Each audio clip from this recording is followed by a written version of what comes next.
The interaction between a parent and baby has been likened to a dance, and similar to a conversation, a dance allows for each of you to take turns in leading and following. It is reciprocal. An interaction like a dance also describes the synchrony observed in harmonious relationships between a parent and a baby. There is a synchrony when you are dancing together. You're in sync together. Thinking of your interaction with your baby as like a dance can help us to be mindful of following our baby's lead.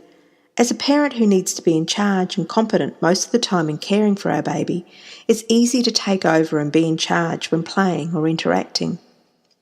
While of course there are times when our babies need us to be exactly that, the dependable and in-control parent, at times of play or interaction, our baby can sometimes experience our interruptions as intrusive.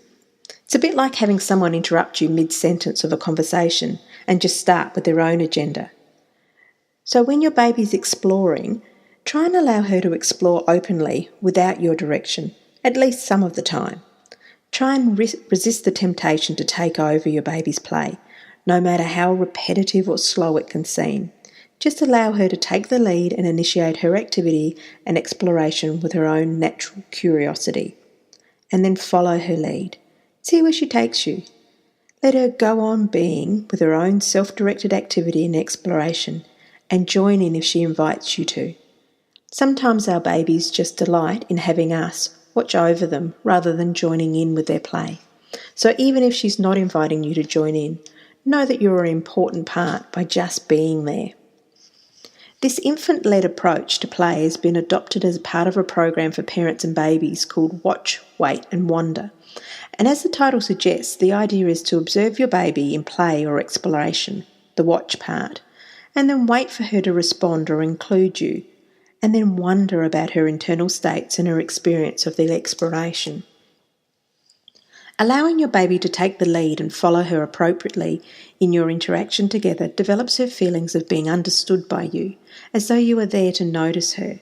In taking the lead and having you follow, your baby gets to feel she has some control over her environment, and this is really important for developing a sense of agency, an important factor associated with that psychological resilience that we all want for our children. Following your baby's lead flows on from observing your baby, reading your baby's cues and communicating together. So the mindfulness skills that we've been practicing will be a great help. Start by slowing yourself down. Observe your baby and see where she takes you. One of the key ideas is that when you follow your baby's cues, your baby tends to enjoy the interaction more. This gives you a sense of being in tune with your baby and providing her with new experiences. In this week's handout, I've included some tips about watching, waiting and wondering about your baby in play.